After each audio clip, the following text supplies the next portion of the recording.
केंद्र के अंदर थी और प्रदेश में यहाँ पर 10 साल सरकार रही। हर जगह लिखा मिलता था कि यहाँ पर भ्रूण जांच की जाती है और बहनों को, बेटियों को कोख में मारने का लाइसेंस सरकार देती थी। वो कैसे इस बिल का समर्थन कर सकते हैं? जो बेटियों कोख में मारने का लाइसेंस देने वाली सरकार हो, वो बहनों का कोई अधिकार मिलने की बात दे सकते हैं क्या वो लोग? 10 साल तक उनके दिमाग में ये बात नहीं आई। मेरी बहन पढ़ रही थी, मैं भी जब पिछली बार मंत्री था, महिला और विकास मंत्रालय मेरे पास था, और जब ये बेटी बचाओ बेटी पढ़ाओ अभियान की देश के प्रधानमंत्री नरेंद्र मोदी जी ने पानीपत से जब इसकी शुरुआत की, उससे पहले मेरे जैसे व्यक्ति को भी ये बात ध्यान में नहीं आई थी। पहली मीटिंग अभी हमारी 26 अक्टूबर 2014 में माननीय मनोहर जी की नेतृत्व में सरकार बनी और 20 दिन के बाद ही देश के प्रधानमंत्री जी ने मुख्यमंत्री जी के साथ मंत्रालय के मंत्रियों को भी पूरे देश के बुला लिया। जब उन्होंने इस बात को रखा, शायद हमारे दिमाग में बात भी नहीं आई है, क्योंकि नई नई सरकार बनी थी। उस समय हरियाणा प्रदेश के अंदर 21 जिले थे और 21 में से 12 जिले में जिस प्रकार बेटियों की संख्या लगातार घट रही थी और हरियाणा जैसे प्रदेश के अंदर, तो जिस समय आंकड़े हमारे सामने आए तो हमारा भी दिमाग चकरा गया। वो बिल्कुल डाटा ठीक दिया बहन श्रुति जी ने, आजकल मंत्रालय देख रही हैं। 822-23 पे शायद उस समय है, हाँ नहीं अब है ना, हाँ तो उस समय 823-24 के पास आंकड़ा पूरे प्रदेश का एवरेज रुका हुआ था। और जब बेटियों की संख्या घट रही थी और उस समय समाज में जिस प्रकार का एक असंतुलन पैदा हो गया था, समाज में जिस प्रकार की चर्चाएं चल गई थी कि जब 1000 बेटों के पीछे 823 बेटियां होंगी तो 177 बेटे तो शादी नहीं होगी उनकी, और 823 का किस प्रकार से आपने पिछला बजट सत्र भी अध्यक्ष जी देखा था, किस तरह से उस बजट के अंदर हरियाणा प्रदेश आज कर्ज के नीचे डूबता हुआ जा रहा है। और सबसे शर्म की बात स्पीकर सर हमारे लिए ये है कि मौजूदा सरकार ने उस बजट सत्र में एसवाईएल का कहीं भी कोई जिक्र नहीं किया। एसवाईएल के लिए कहीं कोई फंड नहीं रखा गया। ये 1966 के बाद में पहला शायद बजट सत्र है जिसके अंदर एसवाईएल के लिए कोई फंड नहीं रखा गया। और एसवाईएल हमारे आज जीवन की जो एक लाइफ लाइन है उसको इन्होंने जिस तरह से कट किया है, आने वाली पीढ़ियां पानी के लिए त्राहिमाम करेंगी। क्योंकि स्पीकर सर आज की मौजूदा सरकार ना तो किसानों के बारे में जानती है और ना एसवाईएल की फुल डेफिनेशन जानती है। ये लोग तो गमलों में सब्जी उगा के खाने वाले लोग हैं, इनको एसवाईएल की इंपॉर्टेंस का नहीं पता। मैं तो चाहता हूं कि हमारे जो दक्षिण हरियाणा के साथी हैं, चाहे वो बीजेपी के हो चाहे दूसरे दलों के हो, उनको भी बोलना चाहिए, उनको पता होना चाहिए स्पीकर सर, आज से 50 साल पहले हम 12 महीने बाजरी खाते थे, कहीं गेहूं देखने को नहीं मिलती थी। और जब घर में बटेव आता था तो बच्चे खुश होते थे कि आज गेहूं की रोटी खाएंगे, और माँ उन बच्चों को डांटती थी कि पहले मेहमान को खाना खाने दे, उसके बाद में तेरे को गेहूं की रोटी मिलेगी। और अध्यक्ष महोदय, उस बोइये के अंदर जिसके अंदर रोटी रखते, नीचे 4 रोटी बाजरे की होती थी, ऊपर 4 रोटी कणक की होती थी। मेहमान को भी स्पष्ट इंडिकेशन होता था कि 4 रोटी कणक की खाने के बाद में आपको भी बाजरे की रोटी खानी पड़ेगी। ये हमारे हालात थे। अगर मौजूदा सरकार एसवाईएल के बारे में इसी तरह से रही तो आने वाली पीढ़ी भी 12 महीने बाजरी खाने पे मजबूर हो जाएगी। इसलिए मेरी आपके माध्यम से सरकार से मांग है कि तुरंत सुप्रीम कोर्ट का फैसला लागू करते हुए एसवाईएल को बढ़ाने का काम करें और हरियाणा प्रदेश के उन पैसे खेतों की प्यास बुझाने के लिए पानी पहुंचाने का काम करें। और इसी तरह से आज जो हमारी गेहूं की खरीद हो रही है,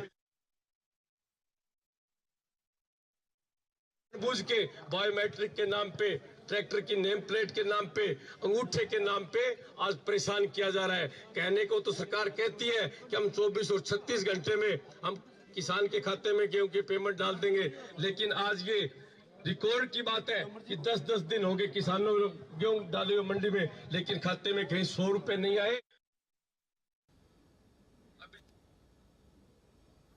अधिक जानकारी के साथ हमारे सहयोगी साहिल रुखाया हमारे साथ जुड़ चुके हैं। साहिल, देखिए, हरियाणा विधानसभा का विशेष सत्र इस वक्त चल रहा है और दोनों ही तरफ से अपनी अपनी बातें रखी जा रही हैं। तमाम अपडेट्स मैं आपसे चाहूंगी।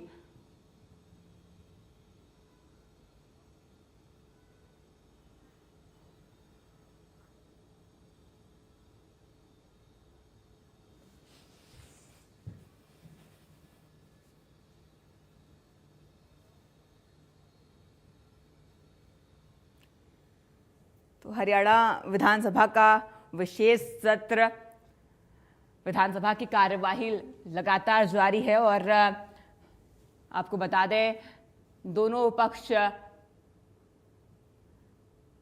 अपनी अपनी बातें रख रहे हैं। तस्वीरें आपके स्क्रीन पर आप देख सकते हैं। विधानसभा के बाहर कांग्रेस का सेशन भी देखने को मिला।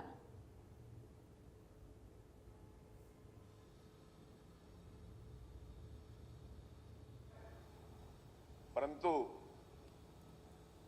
हमने तो कोई ये लागू नहीं किया परिसीमन 20 साल के बाद होगा, ये तो संविधान के अंदर है। उसका अनुपालन ना करें तो भारतीय जनता पार्टी संविधान विरोधी। अधिक जानकारी के साथ हमारे सहयोगी साहिल रुखाया हमारे साथ बने हुए हैं। साहिल, क्या आप मुझे सुन पा रहे हैं? बिल्कुल। आज हरियाणा विधानसभा का एक दिन का विशेष सत्र है। कांग्रेस ने सदन की कार्रवाई का बॉयकॉट कर दिया है। कांग्रेस ने विधानसभा के पार्किंग परिसर के पास समांतर सत्र यानी कि पैरेलल सत्र जो है वो शुरू कर दिया है। कांग्रेस के वरिष्ठ विधायक रघुबीर कादियान की अध्यक्षता में कांग्रेस का समांतर सत्र जो है वो जारी है। कांग्रेस विधायक अशोक अरोड़ा ने समांतर सत्र के दौरान चर्चा शुरू की। अशोक अरोड़ा ने कहा कि सरकार पूरी तरीके से विफल हो चुकी है।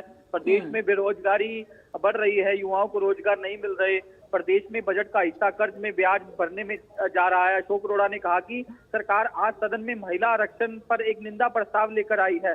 सरकार ने महिलाओं को आरक्षण देने की बजाय उनको वोट का साधन जो है मान लिया। इसके अलावा बलवान सिंह धौलपुरिया जो कांग्रेस के विधायक है, उनकी ओर से भी तमाम बातें जो है वो रखी जा रही है। उनका साफ तौर पर कहना है कि SYL को लेकर जो है जो विधानसभा का सेशन हुआ था उसमें कोई बजट का प्रावधान नहीं रखा गया और भी तमाम बातें जो है वो लगातार कंटिन्यू जो है वो कांग्रेस की ओर से कही जा रही है, क्योंकि कांग्रेस की ओर से अपना एक अलग सत्र जो है वो समांतर चलाया जा रहा है। विधानसभा परिसर के अंदर ये सत्र जो है वो चलाया जा रहा है। कांग्रेस के तमाम विधायक जो है वो टेंट के अंदर जो है वो बैठे हैं, लगातार अपनी अपनी बातें जो है वो उनकी ओर से कही जा रही है।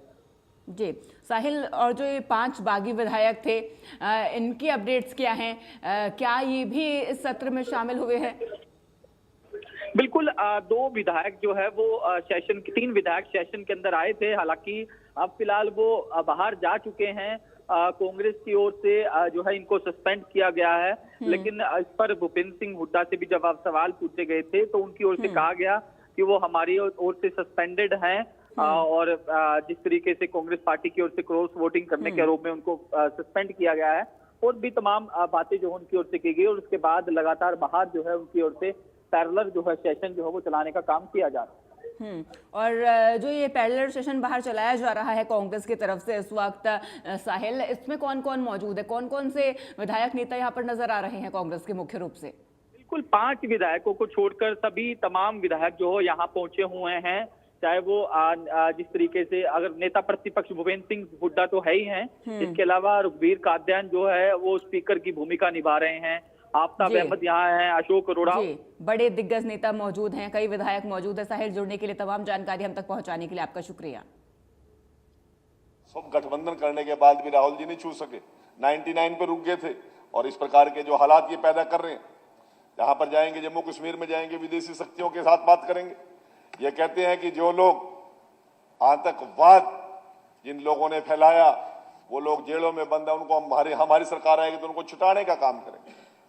कोई आर्मी के जवानों के हाथों कोई आतंकवादी मारा गया, उसके परिवार को कहते हैं कि करोड़ रुपए देने की बात करेंगे।